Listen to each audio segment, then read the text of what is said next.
amigos del internet! I must confess, butterflies are not my favorite animal.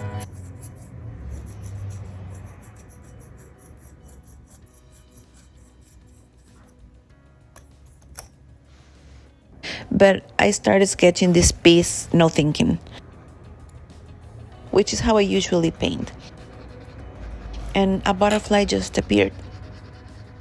Butterflies are actually amazing. Butterflies are usually referred as a symbol of transformation and hope. And that caught my attention, because if I would have thought about this watercolor, I would probably haven't picked a butterfly. But turning back and observing it all, it was magical. I started sketching the butterfly in the last days of December and finished it the first days of January. I want to tell you that I feel very different now. Now I started feeling like me again. And yet an unknown version of me, but so far it feels familiar, empowering, and comfortable. So I feel very grateful with this painting. This butterfly showing in the background is supporting the transformation, the reborn, the resurrection. Hubby gave me this beautiful yellow paint and I decided to use it as a base for this painting. Let me tell you a few stuff about yellow. Let's start with the fact that yellow was used in ancient cave paintings. So you guessed right, there's a lot to talk about yellow. The ochre pigment is naturally found on Earth, and it has been used since prehistoric periods to engrave cave walls, bodies, and pottery. Very artsy origin, huh? Yellow has been related with warmth, energy, positivity, and of course, it has been related to sun gods in many religions. Also, it refers to enlightenment and wisdom in the spiritual world. Nowadays, yellow is related to nature.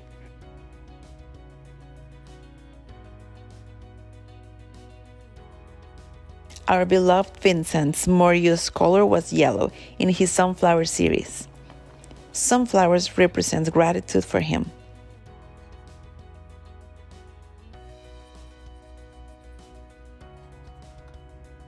Yellow also had its dark period, where it was related to that weird mustached German guy. It was also related to Judas' betrayal, the Spanish Inquisition, xenophobic terms at the beginning of the 20th century, among others. But as in every dark night, the stars shine at the end of the 20th century and the beginning of the 21st one.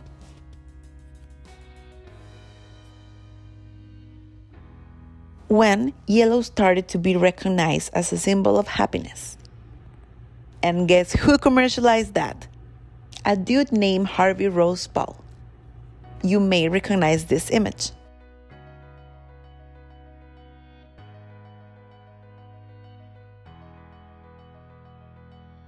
So that was a very short story of yellow, but other way we will stay here for a week talking about it. For this piece, yellow makes a lot of sense. I use it as a base color for the portrait. I usually use blue, but I wanted to try my present and it totally matches the vibe of the painting. The energy, the reborn, the life, the triumph of the spirit. It feels like a warm door opening for the new times. And that's what I want to wish you all in this new beginning. That everything in your life is warm, positive, good. I wish you sparkles and smiley faces. I believe we have no control over what happens in our life or what we feel. But I do think we need just to be willing to surf the waves. Sometimes we might not be able to move. Other times we might have all the energy to deal with. But in whatever mode we are, we need to be willing to accept that nothing is forever. The good will go, but the bad will go too. And we need to keep swimming forward, or at least not resist life. The base you use in life and in paintings is important. I'm using a warm base this time. I try to cover the dark spots and let the light to breathe. Same as life, it's important to have an unmovable internal base. And from there, you move, you act. From a solid base in painting, you can play with the lights and shadows. You'll see, art is a very spiritual practice, and I'm not talking about religion. But art is like an external mirror that reflects what's inside you. For example, if one has control issues, it will show you how much one cannot control. So art is a spiritual and also a very brave practice. If you are in the art universe, you better be willing to surrender control and be open and willing to be shown all the parts of yourself, the ones you like and the ones you don't. But it is a great thing. It will make you free of limiting yourself to your beliefs. Once the base and the shadows are situated in the paper, I start diluting with water. Water can help you to smooth the edges of the brush strokes. You do this if that's the style you're looking to create. But in some other styles, it's nice to let the brush strokes to be harsh and bold. In this portrait, I'm going smooth. After smoothing the edges, it's time for the first layer of details, like the eyes, eyebrows, limiting the lip area. Not in an obsessive way, just lines in order to be clear where my shadows will go.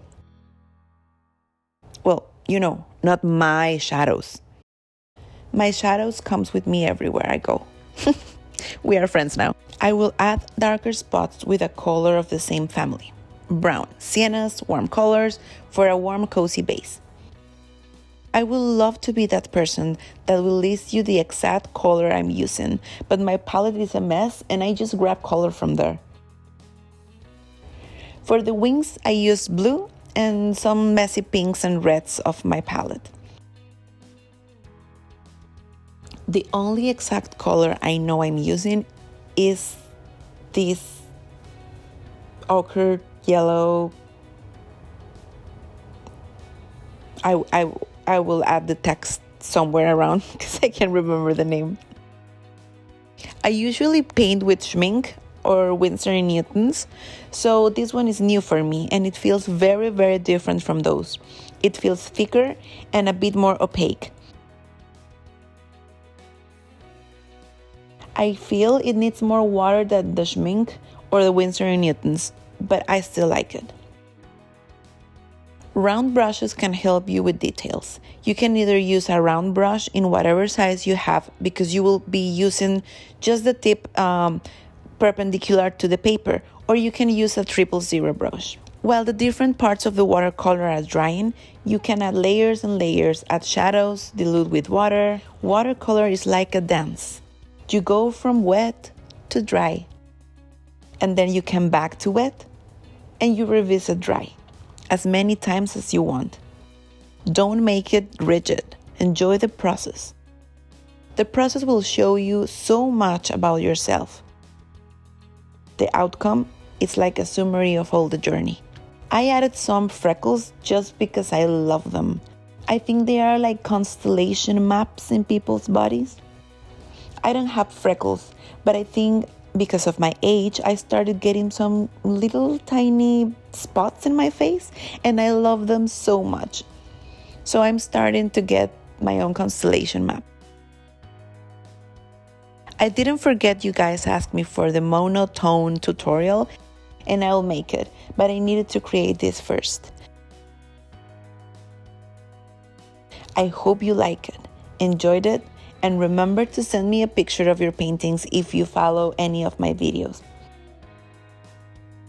My email is listed in the description box. And I wish you not just the best 2023, but the best lifetime. Love and sparkles. Okay, bye.